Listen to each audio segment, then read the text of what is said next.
le courage d'aider, de soutenir au péril souvent de leur vie, grâce leur soit rendue.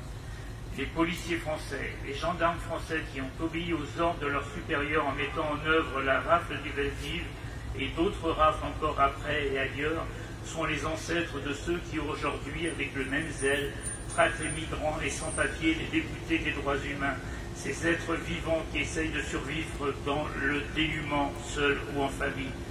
Colombes, à la demande de l'État, va en accueillir une soixantaine dans les prochains jours. La municipalité leur apportera toute l'aide possible en lien avec les associations de la ville. Rappelons-nous que le Parlement, il y a peu de temps, avait inventé un délit de solidarité. Ce n'était pas son nom exact, mais qui dit bien la réalité.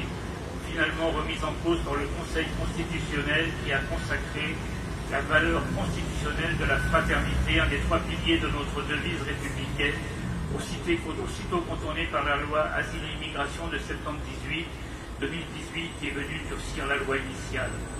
Je me suis permis cette longue dégression sur une actualité qui nous est si proche et qui demeure souvent cachée et invisibilisée, car je suis persuadé que les ressorts qui ont permis la rafle du Veldiv il y a 78 ans sont toujours en œuvre dans nos sociétés contemporaines, en France et au-delà.